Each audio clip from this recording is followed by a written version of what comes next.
It's been 20 years since the tragic episode of 9/11. Yet today, as we bear witness to the images coming out of Afghanistan, we see the trials and tribulations faced by so many of our sisters and brothers within the Muslim community all across the world. And it's vital for us as believers, particularly those who are staunch in their love and in their support for the Messenger of God, Muhammad sallallahu alaihi wasallam, and his immaculate family, coming toward the support of those who are the most vulnerable within our communities.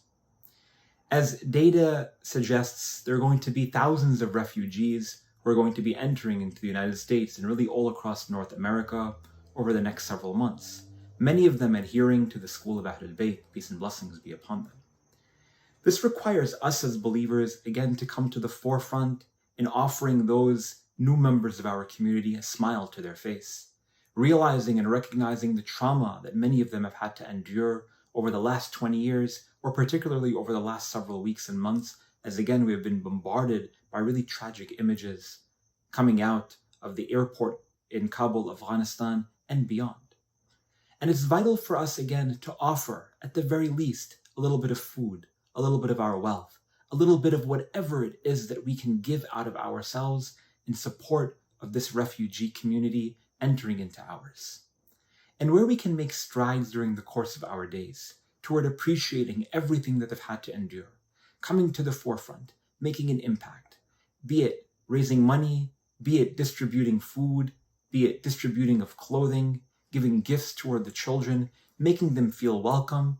At the end of the day, the Messenger of God sallallahu alaihi wasallam strongly emphasized the importance and the notion of ummah, or community.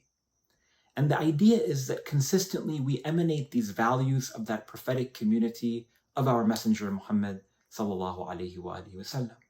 Numerous ahadith and traditions point to the fact that when a believer comes to another believer and asks them for financial support, that the believer is someone who never holds back in terms of their giving. But it doesn't only have to be, again, in terms of giving wealth. Sometimes a smile, sometimes listening intently, sometimes offering words of solace and contentment have the opportunity to go a long way. During the course of these really trying times for our sisters and brothers in Afghanistan, let us be amongst those who look internally and see how we can give out of ourselves.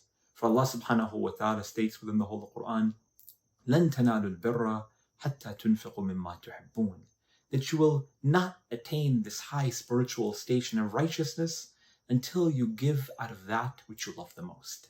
Sometimes we give out of our wealth because of our intense love for it, but sometimes it's about giving out of our time. Sometimes it's about giving out of our emotion. And whatever we can do toward making strides, toward helping and supporting the most vulnerable within our communities, undoubtedly we will be amongst those who are saved and supported by Allah subhanahu wa ta'ala. So during the course of these days, let's think about how we collectively can make an impact for those who are being admitted into our communities moving forward, inshaAllah ta'ala. Walhamdulillah Rabbil Alameen. Wa sallallahu ala Muhammadin wa ala tahirin.